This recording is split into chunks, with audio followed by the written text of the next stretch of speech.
Okay, good morning, everybody. Good to be with you today. So, we've talked about a number of different ethical systems throughout this course. And the way the original course was designed by the staff of the Department of Theology of Southeastern University, the main perspective that's been advocated in the course has been what's called tri-perspectival ethics, which is a blending of virtue ethics, deontology, and utilitarianism. And it's that tri-perspectival approach that you use in your model from moral decision-making activity. But I've said several times that I actually prefer more of a straight-up Aristotelian virtue ethics approach to making moral choices, and I want to say a little bit more about that today. Hopefully this will be something that can serve as some guidance in the much more important than any class, or the way we actually make our decisions and our relationships in our lives. But it will also, particularly if you're going to do the essay exam version of the final project, this will be something you'll want to have in the forefront of your mind as you work through that. I've spoken pretty harshly about both deontology and utilitarianism as ethical systems. I think I've called them gutter ethics several times. I think both are well intended. Of course, the people who advocate any of those just want people to live better and have better lives and make better moral choices. But I think putting putting duty, which is the basis of deontology, or usefulness, which is the basis of utilitarianism, or you might say consequences, results, as trying to have either of those serve as the foundation of ethics is fatally flawed. Deontology, particularly because no matter what the source of law is, law itself cannot be the ultimate determiner of good and evil, because all of us as individuals have to judge the goodness or evil of the laws, right? I hate the tendency, although I'm about to do it, I hate the tendency that every ethical example has to be about Hitler and the Nazis, but sometimes that's like the go-to that everybody either agrees is evil or is ashamed to speak up. At the conclusion of the war and the defeat of the Nazis, when the remaining Nazi war criminals were put on trial, many of them, do you know what many of them said in their defense? Good soldiers follow orders, says Dexter. Yes, we're only following orders. The terrible things that the Nazis did were not against the law. Right? They were obeying the law. They were doing their duty, their legal duty. And the World Court did not accept that as an excuse. There's sort of an inherent instinctual recognition that there must be, not that we are above the law, but that even while being bound by law, we still have to be the judge of the law.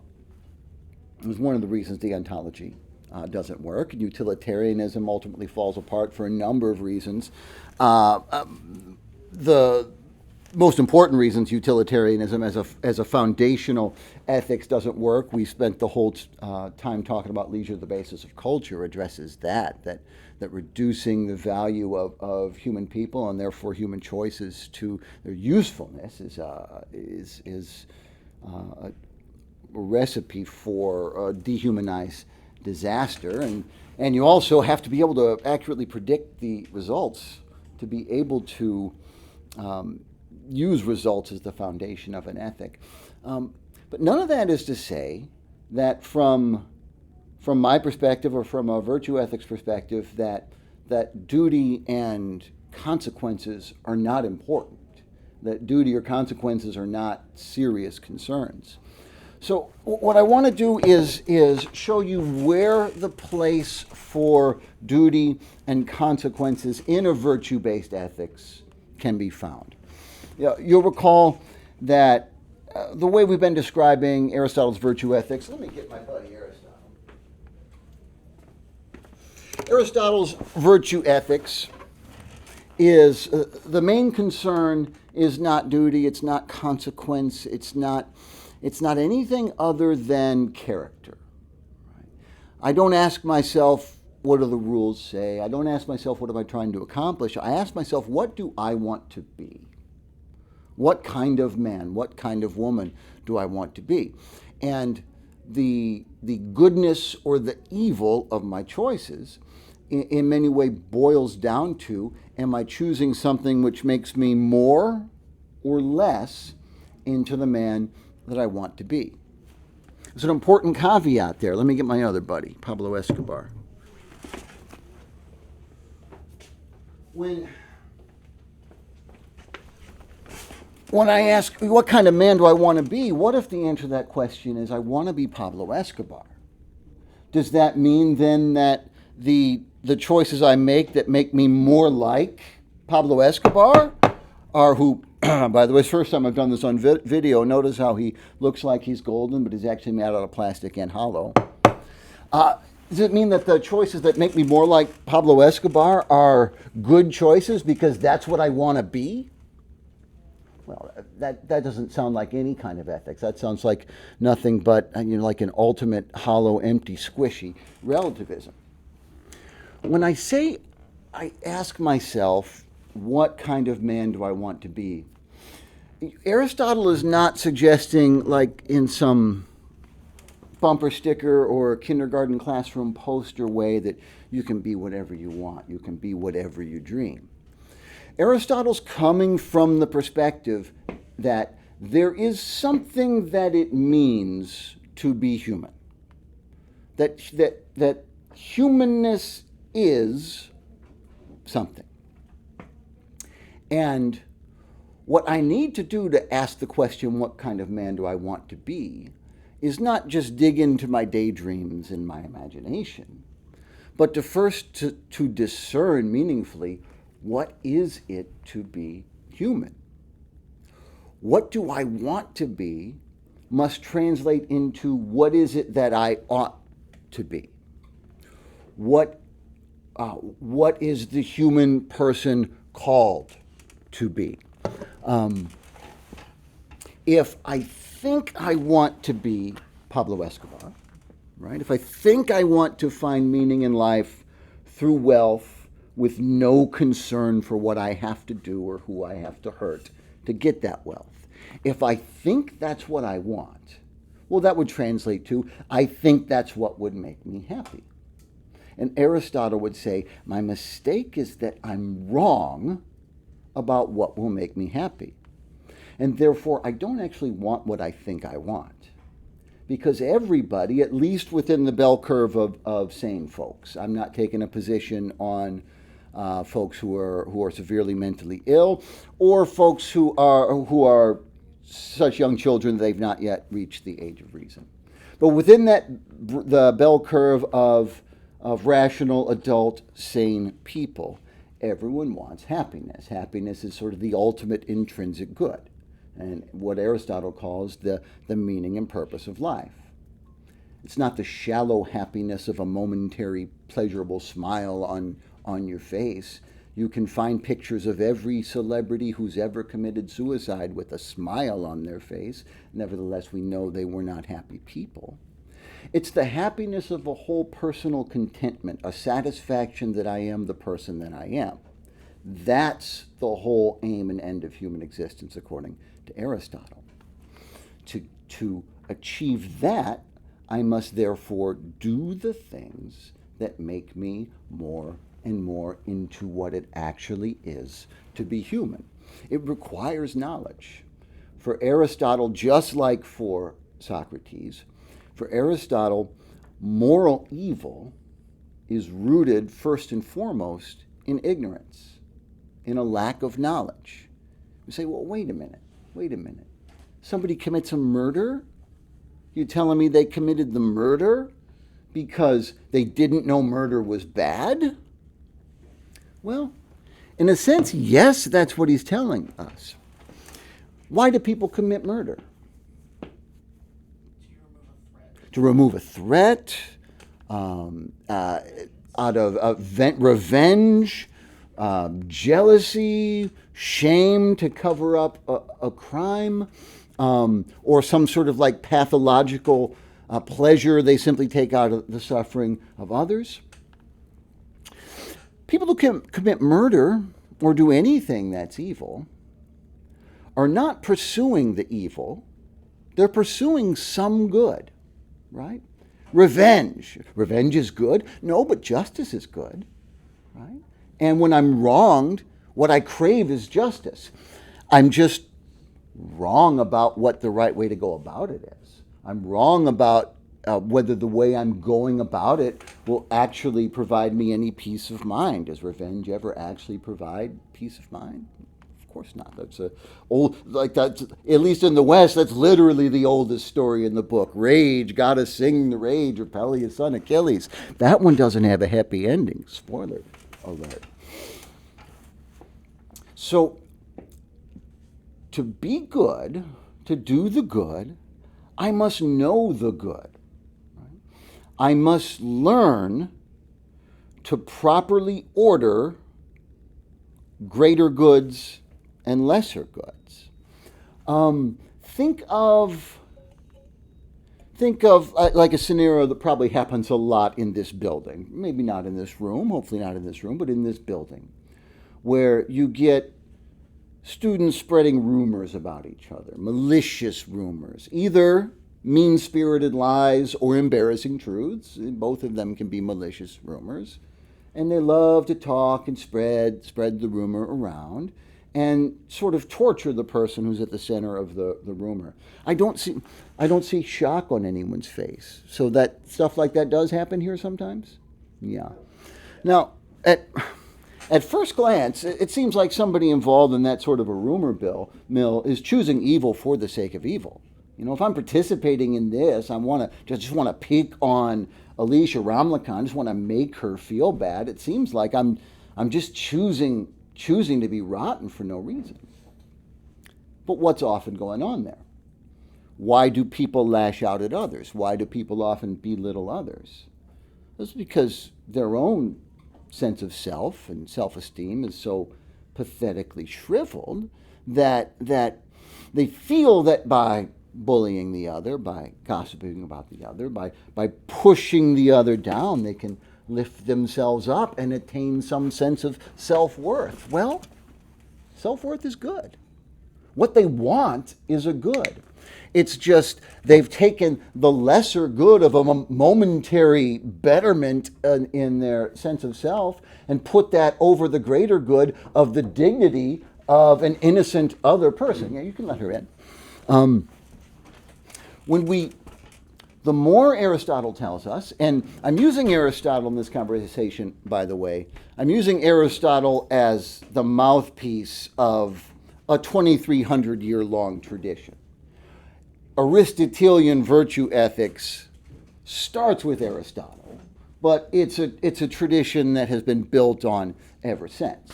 So not everything I say today is something that comes directly from Aristotle. Remember that philosophers are not prophets, so they're not oracles. We don't receive their wisdom and then just preserve it and pass it on. People build on the wisdom of the philosophers as the ages go by. So, for Aristotle, the path, or for the virtue ethics tradition that Aristotle represents, the path to happiness, and therefore the path to goodness, and therefore to being the kind of person that I want to be, whether I know I want it or not, which means being the kind of person I ought to be, which means being the best me possible. The path is virtue, and virtues are healthy habits, morally healthy habits. Not just individual behaviors, individual actions, but patterns of action that sometimes start off as intensely painful. Because I might have a really bad habit, a vice, a vicious habit, where making the right choice feels like I'm pulling a tooth right out of my skull with no Novocaine. But the more I make the good choice, the more the good choice, bye Ollie, the more the good choice becomes habit, the more that habit becomes not just a thing that I do, but becomes part of what I am. So that I think when I introduced this a month and a half ago, I think the example I used was the first time when I'm very tempted to lie because lying would make my life easier and it's none of their business anyway and it'll keep me out of trouble. But I say, no, damn it, I'm going to do the right thing and tell the truth. That first time it hurts. And then I do it again. And eventually I'm no longer a guy who told the truth. Eventually I'm an honest man. Right? It has a qualitative, transformative effect on what I am, virtue. Over the ages, starting with Aristotle, a number of particular virtues have been, I'll get it. A number of particular virtues have been, I'll get it. Okay, in the bottom is the dates. Okay, thank you. A number of particular virtues have been identified both by the philosopher himself and by later philosophers in his tradition. Yes, Dexter. Say virtue ethics is a bit more on the sense of getting reputations, like that line going from that one. Come up and ask your question where both the microphone and I can hear you. And yeah, and the camera. Ew, gross, Dexter. Would you say virtue ethics would be the line between doing it once and it being a one-off thing versus your character evolving would be the sense of reputation going from a one-time instance to a this is your part of your character now to others? So absolutely yes to everything if you hadn't mentioned reputation. Because your reputation, hopefully, if your reputation is accurate, your reputation is based on your actions.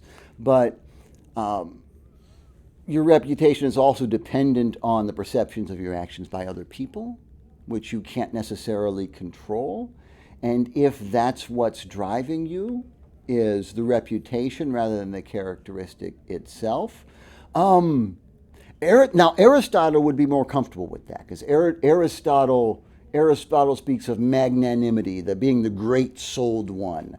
What is the virtue of magnanimity? Who is the magnanimous man? It is the one who gives freely to those who are beneath him and lower than them, that they might acknowledge his greatness, yet without becoming too full of it himself. So, like for Aristotle, in his pagan milieu, to be acknowledged as great and glorious is virtuous. The later Aristotelian tradition, because he's pre-Christian, but he'll mostly be carried on by Christians, is going to shy away from reputation being much of a motivating factor. But my goodness, if you've raised something that Aristotle himself would have recognized, I can't very well say it's out of line with virtue ethics, but it's very OG virtue ethics. It's like Aristotle unfiltered, not yeah.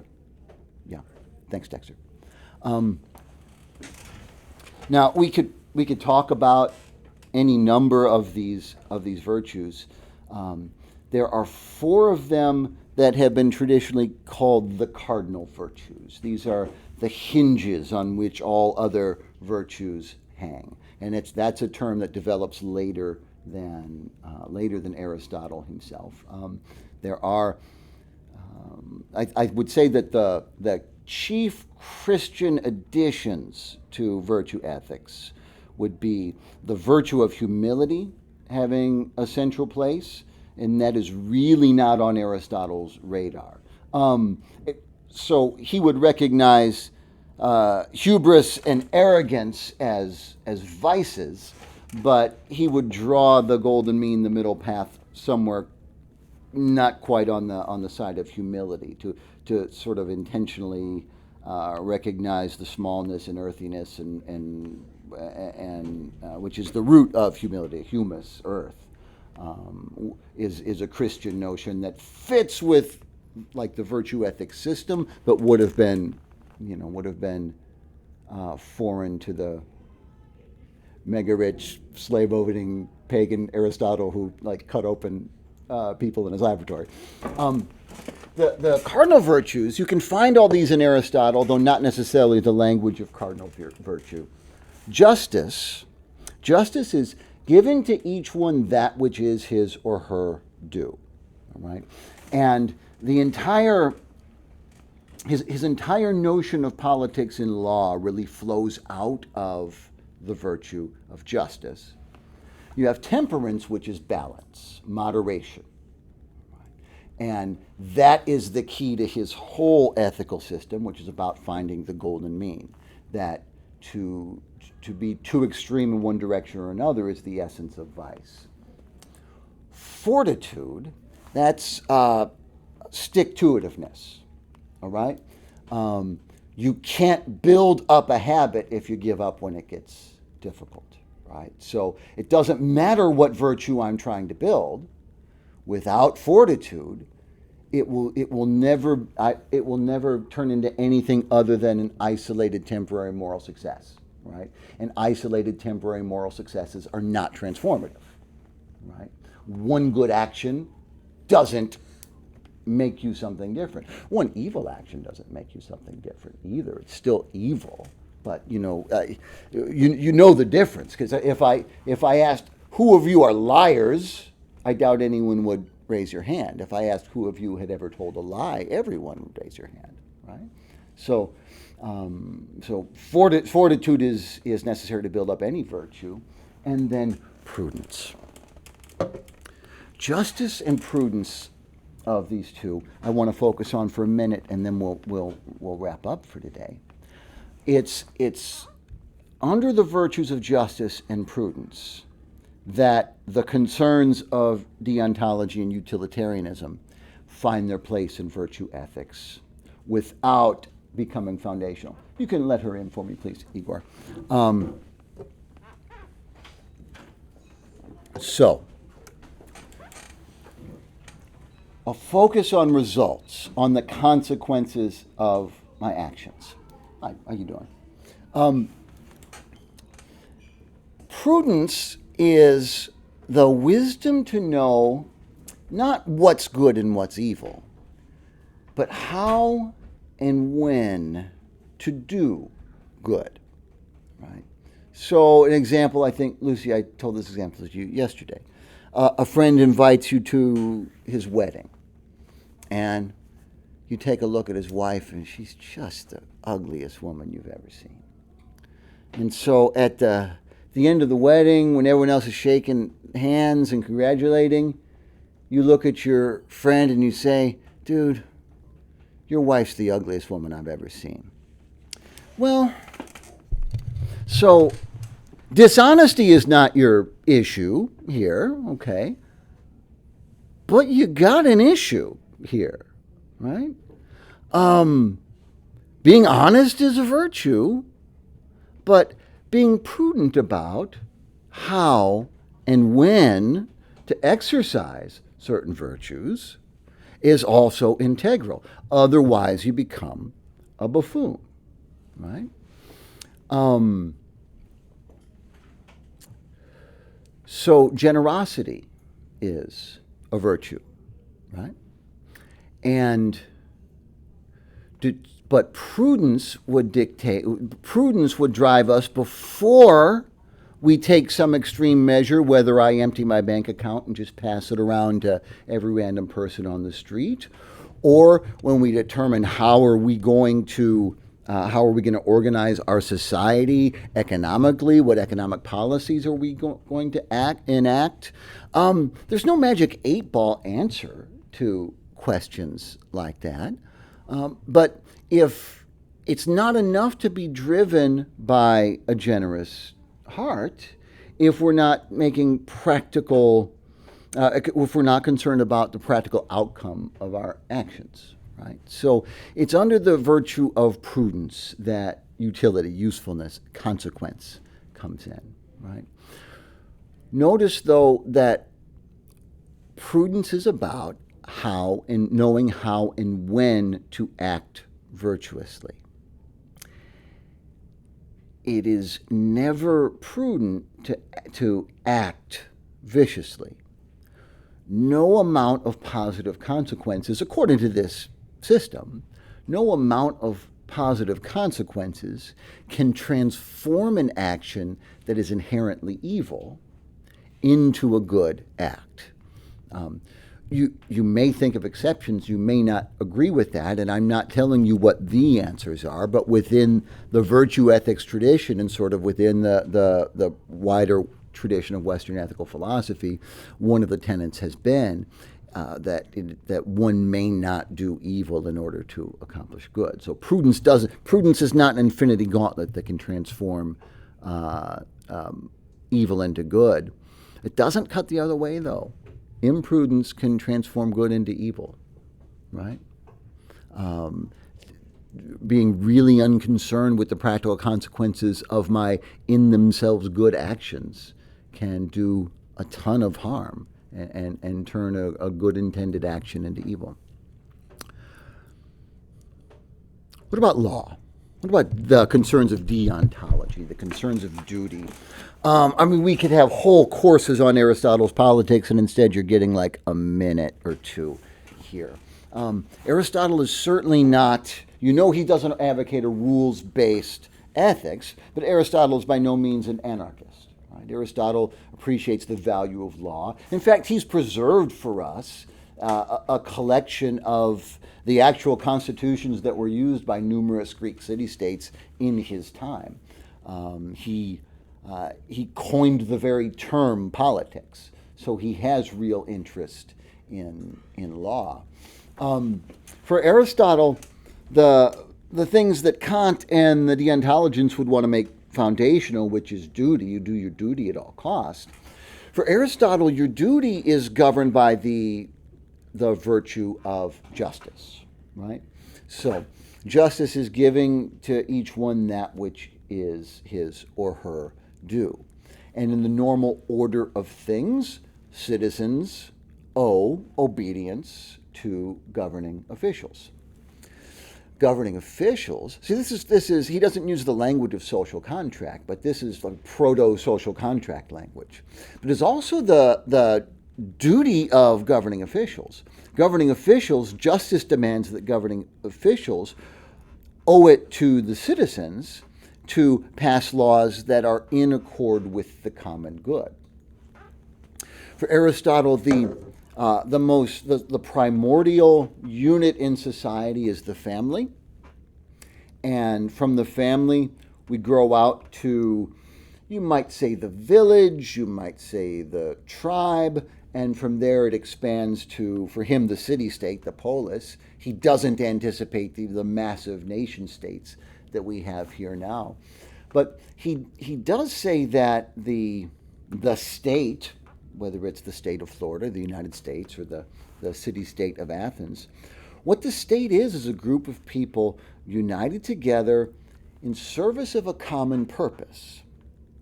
And that common purpose is growth in virtue together as a community. For Aristotle, that is the justification for there being anyone with any power at all, is to maintain order in the community in a fashion that the people of the community can become better people. That's the goal of the political unit for Aristotle. And it's all built on a foundation of justice and concern for the common good. What does that look like in the particulars of individual policy questions and individual laws? Well, answering that question requires a lot of prudence, does it not? And you're going to find particular answers to those questions that we have are sometimes going to be very different than the ones Aristotle would have given. Often, when we differ on the particulars from Aristotle, often we're clearly right and he's clearly wrong on particulars. But sometimes these old dead guys and the ideas that they handed on to us that sort of were the lifeblood of our civilization for millennia, sometimes when we're turning our back on those ideas, it might be helpful to ask, wait a minute, why did those ideas enliven our society for millennia? before we just flush all of them away. Okay, so a few thoughts on virtue ethics and how it can speak to the concerns of deontology and utilitarianism without making duty or consequence the foundation of ethics. Any final questions or thoughts or arguments or anything? Okay. Tomorrow, well, the video doesn't care what we're going to do tomorrow. By the video.